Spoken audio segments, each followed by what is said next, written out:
സാഹിത്യത്തിൽ അങ്ങനെ തലമുറകളായിട്ടൊക്കെ തിരിക്കാറുണ്ടെങ്കിൽ പോലും ഒരു തലമുറയും അങ്ങനെ അപ്രസക്തമായി പോകാറില്ലല്ലോ. പുതിയ ആൾക്കാർക്ക് അവരുടേതായിട്ടുള്ള നവീനമായ ആശയങ്ങളൊക്കെ പറയാനുണ്ടാവും. ഒരുപക്ഷെ നൂറ്റാണ്ടുകൾക്ക് മുമ്പത്തെ എഴുത്തുകാരും നമ്മളിങ്ങനെ സ്വാധീനിച്ചുകൊണ്ടിരിക്കും. നിങ്ങളുടെ കഥകളൊക്കെ നല്ലതാണ്, പക്ഷേ ഇപ്പോഴത്തെ തലമുറയ്ക്ക് അതൊന്നും താല്പര്യം ഉണ്ടാവാൻ വഴിയില്ല എന്ന് പറഞ്ഞു. അപ്പോഴാണ് ഞാൻ ആലോചിക്കുന്നത് ആദ്യമായിട്ട് ഈ നമ്മുടെ കഥകൾക്ക് കാലഹരണം വരുന്നുണ്ട് എന്നുള്ളത് നമ്മളിങ്ങനെ എഴുതിക്കൊണ്ടിരിക്കുകയാണല്ലോ.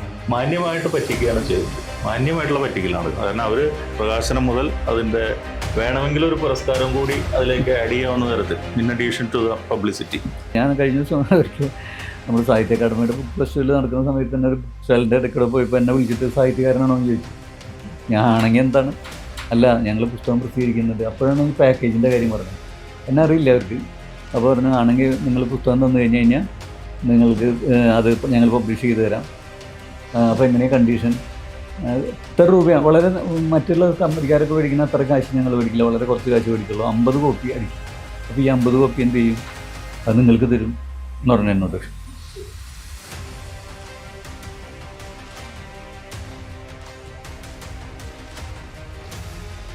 കഥയുടെ സ്വഭാവങ്ങൾ അനുദിനം മാറിക്കൊണ്ടിരിക്കുകയാണ്. പുതിയ പ്രസ്ഥാനങ്ങൾ വരുന്നുണ്ട്, പേരില്ലെങ്കിലും ഉണ്ടെങ്കിലും പുതിയ രീതികൾ വരുന്നുണ്ട്.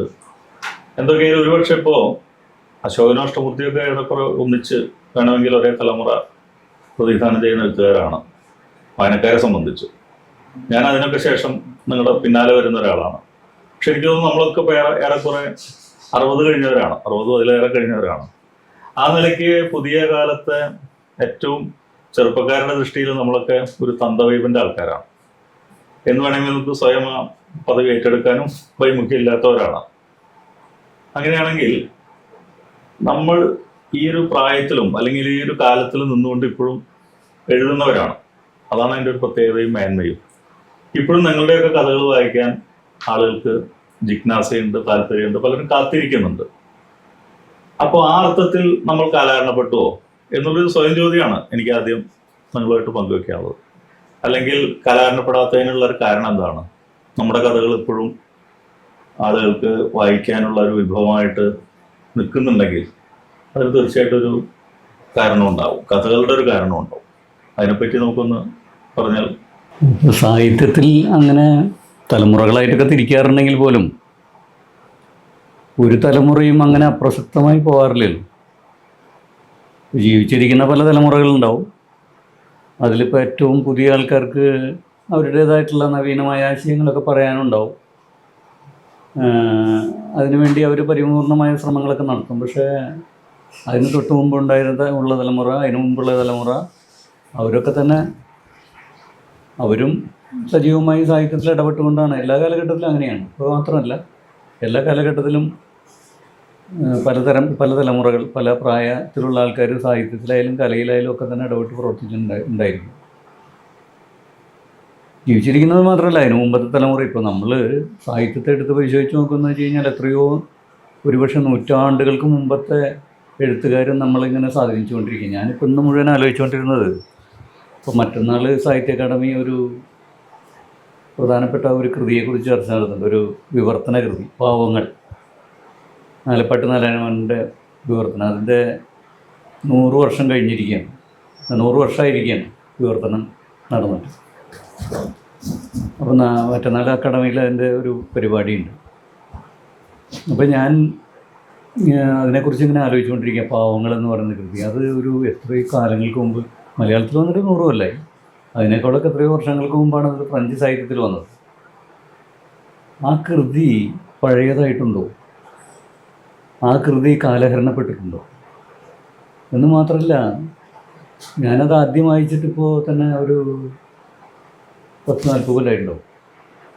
അന്ന് വായിക്കുന്നതിനേക്കാൾ, പിന്നെ ഇപ്പോൾ ഇടയ്ക്ക് നമ്മൾ വായിക്കുന്നുണ്ട്, പക്ഷേ ഇന്ന് വായിക്കുമ്പോൾ അത് അതിനേക്കാൾ പുതിയതായിട്ട് തോന്നുന്നു.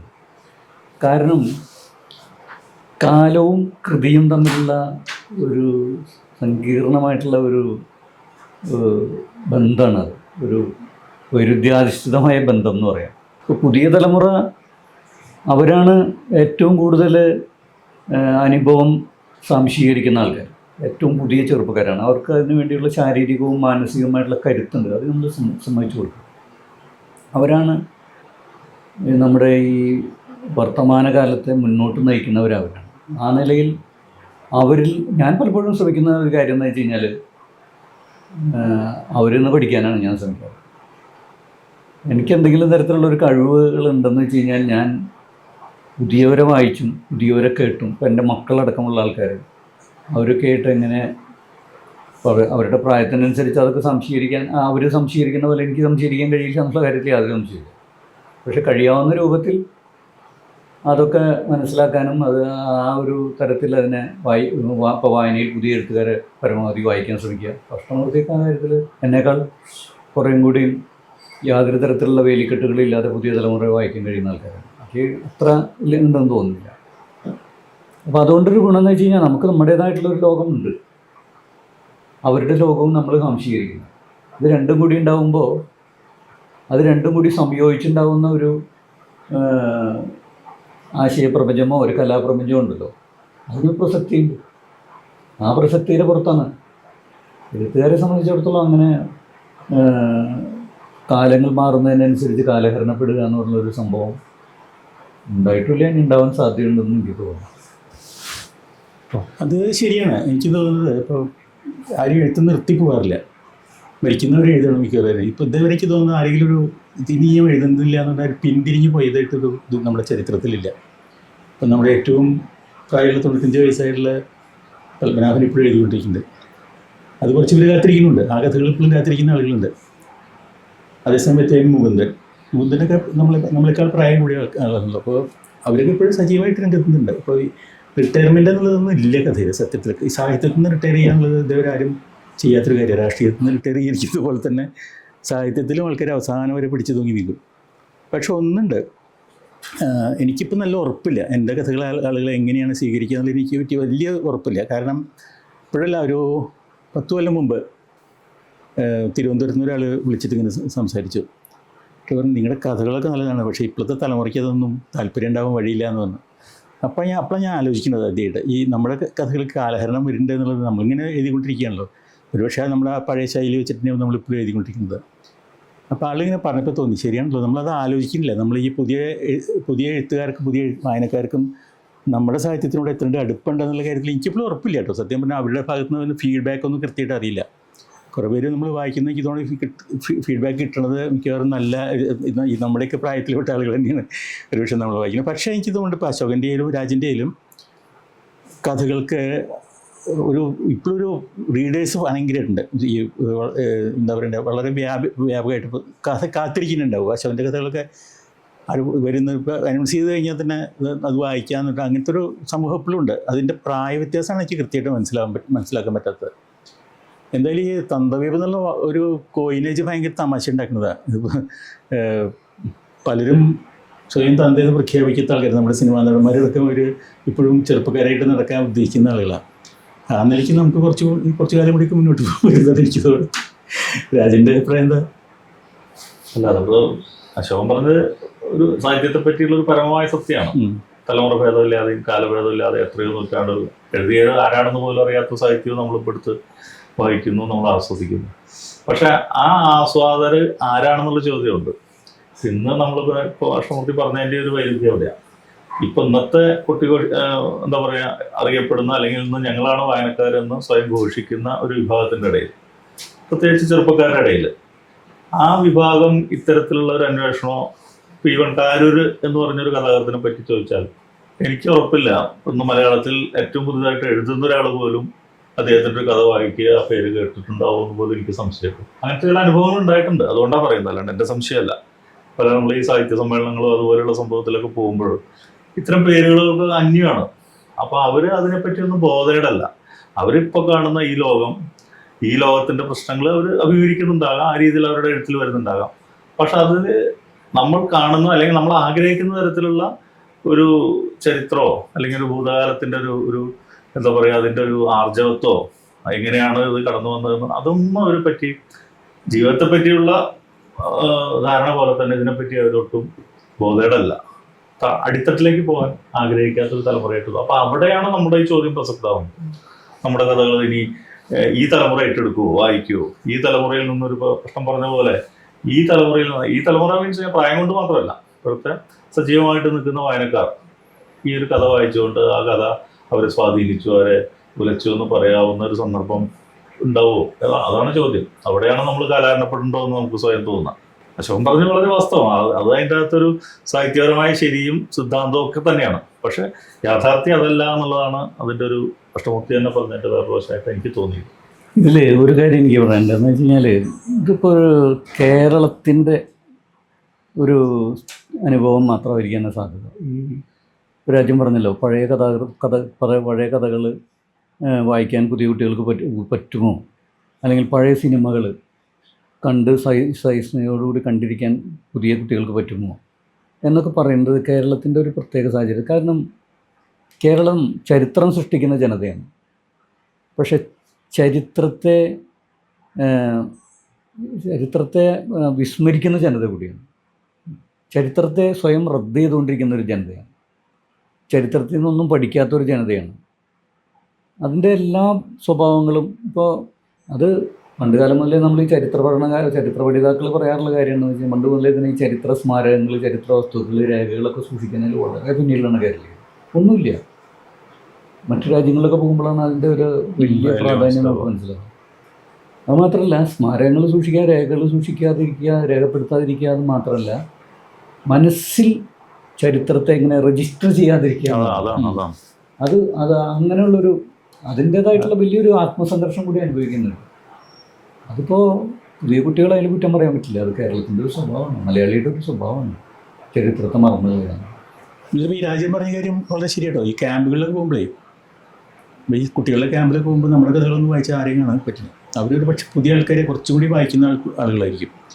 അപ്പം നമുക്ക് എനിക്ക് തോന്നുന്നത് അങ്ങനെ ഇത് എടുത്തു നോക്കുമ്പോൾ നമ്മുടെ തലമുറയിൽപ്പെട്ട ആളുകളുടെ കഥകൾ അങ്ങനെ ഈ അപ്കമിങ് റൈറ്റേഴ്സൊക്കെ ആരും വായിക്കുന്നതെന്ന് എനിക്കിപ്പോൾ തോന്നില്ല കേട്ടോ.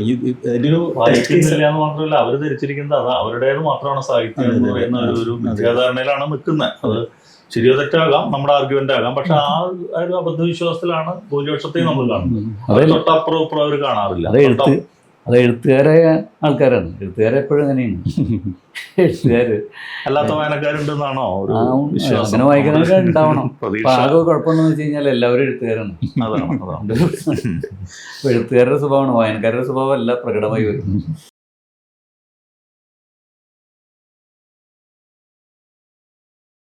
അശോകൻ പറഞ്ഞല്ലോ, ഈ എഴുത്തുകാരില്ലാത്ത വായനക്കാരെ നമ്മൾ കണ്ടുമുട്ടണമെന്നില്ല എന്നുള്ളത്. ശരിക്കും അവരെ നമ്മൾ കണ്ടുമുട്ടണം. ശരിക്കും എഴുത്തുകാർ തികച്ചും വായനക്കാർ മാത്രമേ ഇല്ല. അങ്ങനെ അപൂർവം പേരേ ഉണ്ടാവുള്ളൂ. എനിക്ക് തോന്നുന്നത് മിക്കവാറും എല്ലാവരും എഴുതാൻ മോഹമുള്ളവരോ അല്ലെങ്കിൽ എഴുതി നിർത്തേണ്ടി വന്ന ആളുകളൊക്കെ ആവും നമുക്ക് നമ്മളെ കണ്ടുമുട്ടുന്ന മിക്കവാറും ആളുകൾ. അവരാണ് കൂടുതൽ വായനക്കാരുടെ വിഭാഗത്തിൽ ഏറ്റവും കൂടുതൽ അവരാവുമെന്ന് എനിക്ക് തോന്നുന്നു.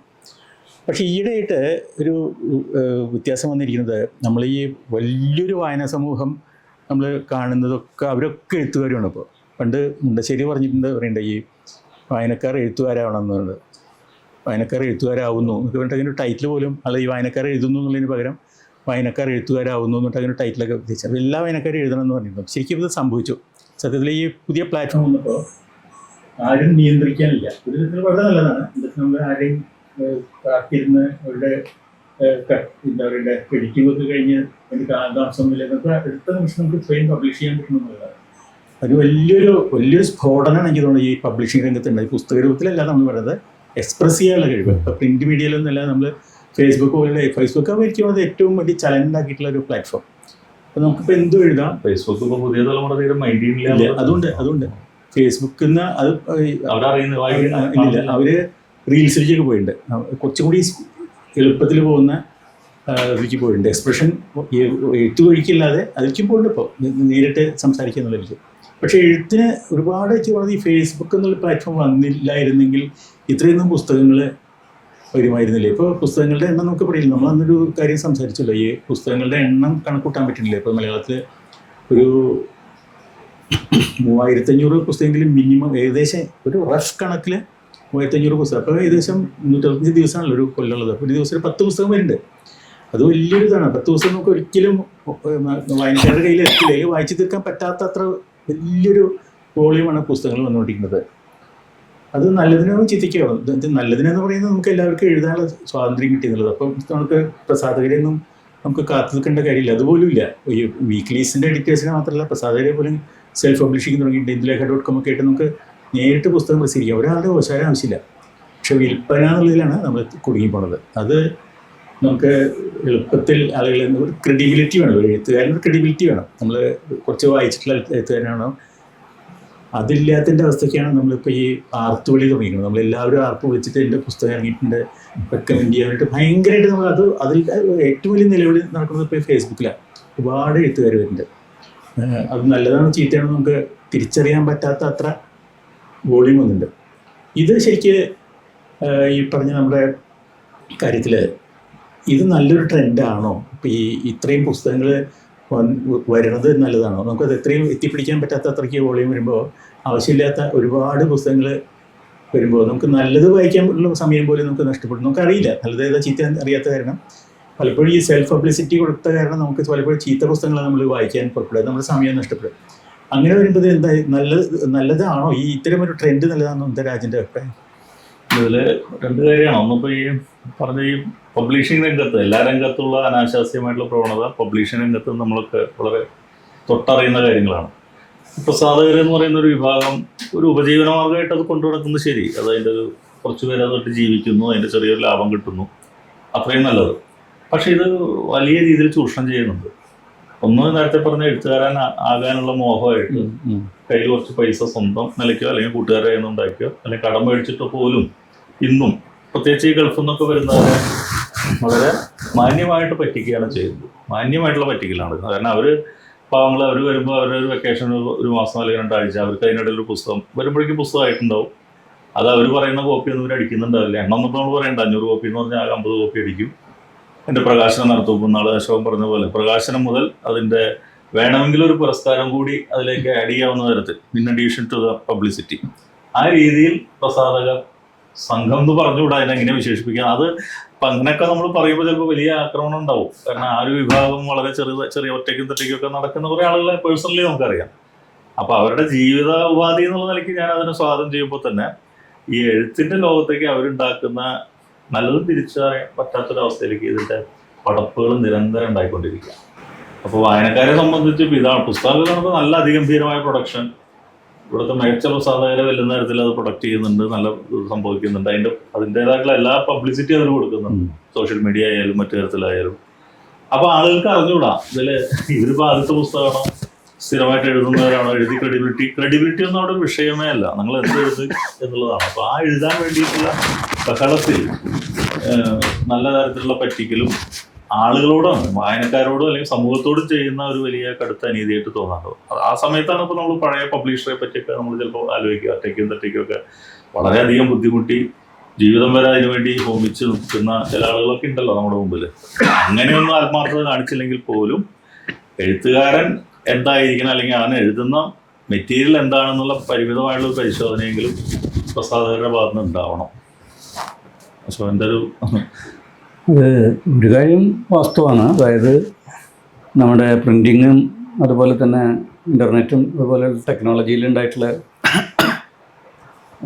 ഡെവലപ്മെൻറ്റിൻ്റെ ഭാഗമായിട്ട് ധാരാളം ആളുകൾ എഴുതുന്നു, അവർ സ്വതന്ത്രമായിട്ട് അവർക്ക് എഴുതാൻ കഴിയുന്നു. അതിൻ്റെ ഭാഗമായിട്ട് തന്നെ കുറേ പുസ്തകങ്ങളും ധാരാളം ഉണ്ടാകുന്നു എന്ന് പറയുന്നത് നല്ല കാര്യമാണ്, തെളിവായിട്ടൊരു നല്ല കാര്യമാണ് സമൂഹത്തിന്. കാരണം വെച്ച് കഴിഞ്ഞാൽ അതിൻ്റെ ഒരു സംഗതി എന്താണെന്ന് വെച്ച് കഴിഞ്ഞാൽ ഈ എഴുത്ത് എന്താണ് എന്നുള്ളതിനെക്കുറിച്ചുള്ള ഒരു വ്യവസ്ഥാപിത സങ്കല്പമുണ്ട്. ആ വ്യവസ്ഥാപിത സങ്കല്പം ഇപ്പോൾ പണ്ട് കാലത്ത് സാധാരണക്കാരായിട്ടുള്ള ആളുകൾക്ക് എഴുതി പത്രമാസികകളെ സമീപിക്കാനോ ബുക്ക് സ്റ്റാളുകളെ സമീപിക്കാനോ കഴിയാത്തതിൻ്റെ കാരണം എന്ന് വെച്ച് കഴിഞ്ഞാൽ അതിനൊരു വ്യവസ്ഥാപിത രീതി ഉണ്ടായിരുന്നു ആ എഴുത്തിന്. ആ രീതിയിലേക്ക്, അല്ലെങ്കിൽ ആ വ്യവസ്ഥാപിത രീതി എന്ന് വെച്ച് കഴിഞ്ഞാൽ അത് അത്ര നിഷ്കളങ്കല്ല. അതിന് നമ്മുടെ സാമ്പത്തിക വ്യവസ്ഥ, സാമൂഹ്യ വ്യവസ്ഥ, നിലനിൽക്കുന്ന സാംസ്കാരിക വ്യവസ്ഥ, ഇതിൻ്റെയൊക്കെ പിന്തുണയോടുകൂടി നിന്നിരുന്നൊരു സംഗതിയത്.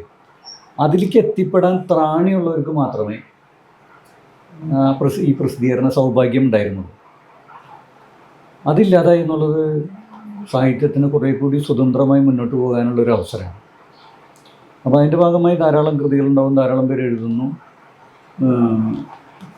മനുഷ്യൻ ഇപ്പോൾ എഴുത്ത് എന്ന് പറയുന്നൊരു സംഗതി, ഇപ്പോൾ വായന നശിച്ചോ വായന മരിച്ചോ വായന ജീവിക്കുന്നു എന്നൊക്കെ പറഞ്ഞ് ചർച്ച നടക്കുന്ന കൂട്ടത്തിൽ നമ്മൾ വിസ്മരിച്ചു വരുന്ന കാര്യം എന്ന് വെച്ച് കഴിഞ്ഞാൽ എഴുത്ത് എങ്ങനെയാണ് മനുഷ്യൻ്റേതെന്നുള്ളത് ഒരു കാലഘട്ടത്തിൽ പാടില്ലാതായി പോയതാണ്. ആകെ സാധാരണക്കാർ പണ്ട് കാലത്ത് എഴുതുക എന്ന് പറയുന്നത് കത്തെഴുത്തിൽ മാത്രമല്ലേ ഉള്ളൂ. അത് മലയാളി ധാരാളം ഉപയോഗിച്ചിരുന്ന സംഗതി. കാരണം എന്ന് വെച്ച് കഴിഞ്ഞാൽ അത്രയധികം ആൾക്കാർ പ്രവാസികളായിട്ടുള്ള കാരണം കത്തെഴുതാണ്ട് നിർവ്വഹില്ല. ഡയറി എഴുത്തുണ്ടായിരുന്നു. ഡയറി എഴുത്ത് ഒരു പ്രധാനപ്പെട്ട സംഗതി. ഈ രണ്ട് സംഗതികളാണ് മനുഷ്യൻ്റെ ഒരു എഴുത്ത്. പിന്നെ അത്യാവശ്യം കണക്കെഴുത്ത് മാത്രമേ ഉള്ളൂ. പക്ഷേ ഈ അത് ഇടയ്ക്ക് വെച്ചിട്ട് ഈ ആദ്യം വന്ന സംഗതി എന്ന് വെച്ച് കഴിഞ്ഞാൽ ആശയവിനിമയ മാർഗങ്ങളിൽ ഫോണാണല്ലോ. ഫോൺ വന്നതോടുകൂടി കത്ത് പോയി. അപ്പോൾ തീരെ എഴുത്തില്ലാത്തൊരവസ്ഥ, മനുഷ്യന്മാരെ എഴുത്ത് ഇല്ലാത്തൊരവസ്ഥ വന്നു. പക്ഷെ ഇപ്പോൾ ഈ മൂർത്തി പറഞ്ഞ മാതിരി ഈ ഫേസ്ബുക്കും അതുപോലുള്ള സംഗതികളും വന്നതോടുകൂടി എഴുതുക, അതിപ്പോൾ കടലാസിൽ പേന എടുത്ത് എഴുതുന്ന ഇപ്പോൾ ടൈപ്പ് ചെയ്യുകയോ അല്ലെങ്കിൽ ഇംഗ്ലീഷ് ഉപയോഗിക്കുകയോ അല്ലെങ്കിൽ ഗൂഗിൾ ഹാൻഡ് റൈറ്റിംഗ് ഉപയോഗിക്കുകയോ സ്റ്റൈൽ പെൻ ഉപയോഗിക്കുകയോ ഒക്കെ ചെയ്തിട്ടായാലും മനസ്സിലുള്ള കാര്യങ്ങൾ എഴുതുക എന്ന് പറഞ്ഞൊരു വലിയ സംഭവം ഉണ്ടല്ലോ, ഒരു ആവിഷ്കാരം. അത് സാമാന്യ മനുഷ്യനെ പിടിച്ചടക്കിപ്പോൾ കാലത്ത് എഴുന്നേറ്റ് കഴിഞ്ഞാൽ അവന് തോന്നുന്ന കാര്യങ്ങൾ ഫേസ്ബുക്കിൽ എഴുതാണ്, അല്ലെങ്കിൽ വാട്സാപ്പ് ഗ്രൂപ്പുകളിൽ. നമ്മുടെ സ്ത്രീകളായിട്ടുള്ളവർ അവർക്ക് എത്ര വാട്സാപ്പ് ഗ്രൂപ്പിലാണ് അവർ സ്കൂളിൽ പഠിക്കുന്ന ഓരോ ക്ലാസ് ഓരോ തലത്തിലും അവർക്ക് കൂട്ടായ്മകളുണ്ട്. കോളേജിൽ കൂട്ടായ്മകളുണ്ട്, അതുപോലെ തന്നെ ഓഫീസിലെ കൂട്ടായ്മകളുണ്ട്. അതിലൊക്കെ തന്നെ അവർ എഴുതണം. ഇപ്പോൾ കുറച്ച് ഓഡിയോ വന്നു വിട്ടിട്ടുണ്ട്, അത് വേറെ അത് എഴുത്തിന് കുറച്ചൊന്നും, അത് ശരി.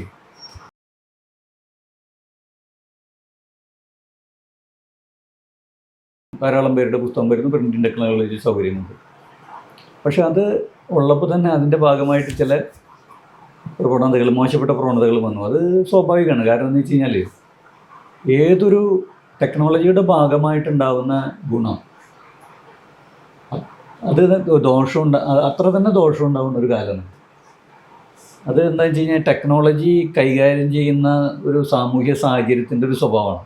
ഇപ്പോൾ പുസ്തക നിർമ്മാണത്തെക്കുറിച്ച് നമ്മൾ പറഞ്ഞു, അതെന്താണ് ഇത്ര കണ്ട് മില്ലിമസമായത്?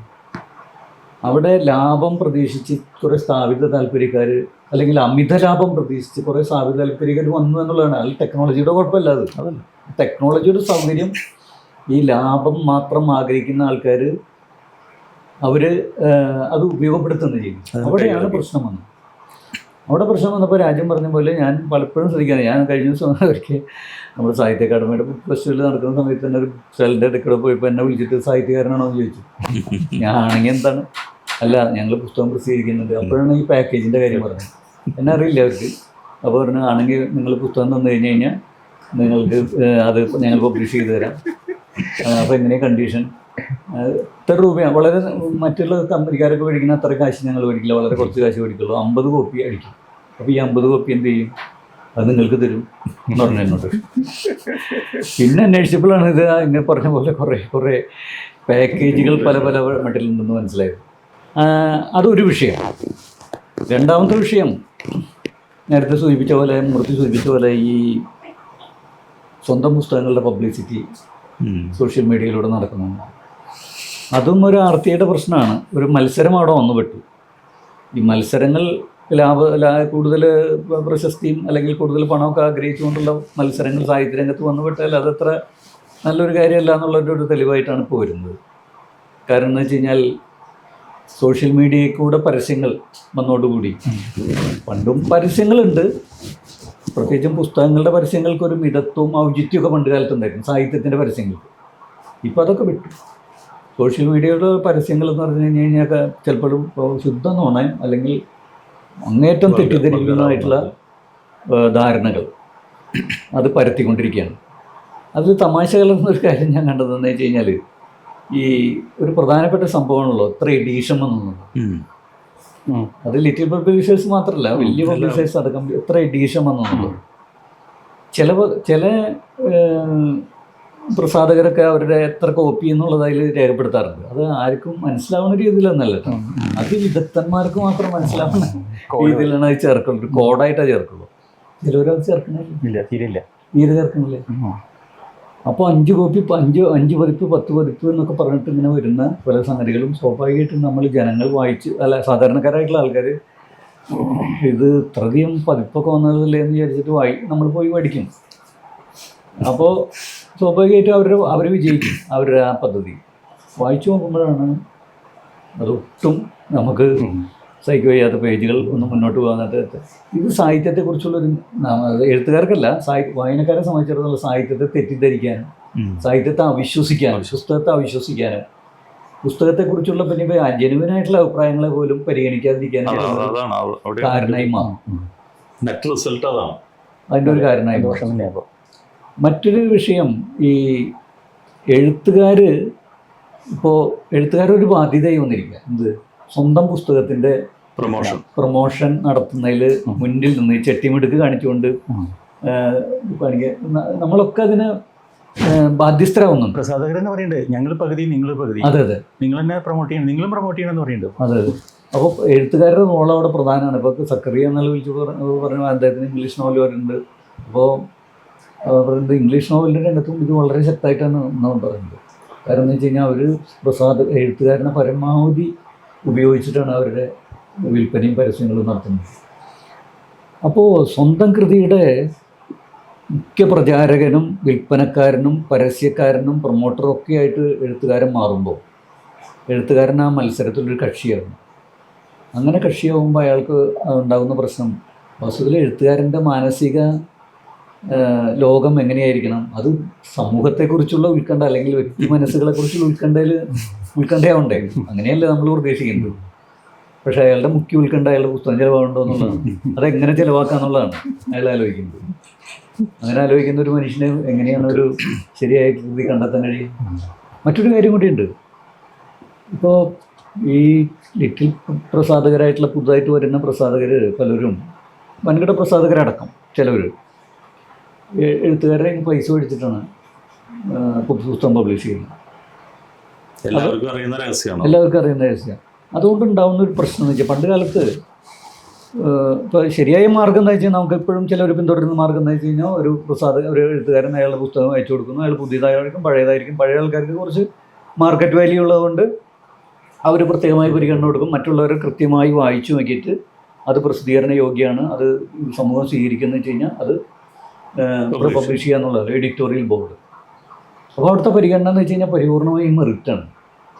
ഇവിടെ എഴുത്തുകാരൻ്റെ കയ്യിൽ പൈസ ഉണ്ടോ എന്നുള്ളതാണ് പുസ്തകം പ്രസിദ്ധീകരിക്കേണ്ട ഒരു കാരണം. അപ്പോൾ അതുകൊണ്ട് സംഭവിക്കുന്നതെന്ന് വെച്ച് കഴിഞ്ഞാൽ വളരെ മോശപ്പെട്ട പുസ്തകങ്ങൾ മാർക്കറ്റിൽ വരും. പുസ്തകങ്ങളുടെ ഒരു പ്രളയം ഉണ്ടാവും. പുസ്തകങ്ങൾ കൂടുതൽ വരുന്നത് നല്ലതാണെങ്കിൽ പോലും മോശപ്പെട്ട പുസ്തകങ്ങൾ ധാരാളം വരികയും ജനങ്ങൾ ഇതടക്കി വായിച്ചു നോക്കിയിട്ട് ഇതിലൊന്നും കൊള്ളതേതാത്താണെന്ന് പറയുമ്പോൾ വായനയിൽ നിന്ന് തന്നെ അവർ വിട്ടുപോകും.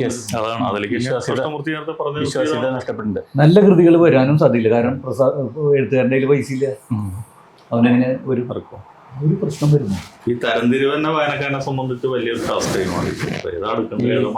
ഒരു കാര്യം കൂടി ഇതിൻ്റെ ഒപ്പം പറയാം. അപ്പം ഈ സ്വന്തം പുസ്തകങ്ങളുടെ വരവ് ഇപ്പോൾ ഈ അടുത്തുണ്ടായ ഒരു തമാശയാണ്. അല്ല, നിങ്ങൾ ഒരു 40 പുസ്തകമാണ് ഒരാളുടെ ഒരു ദിവസം ഒറ്റ വേദിയിൽ പ്രകാശനം ചെയ്തത്.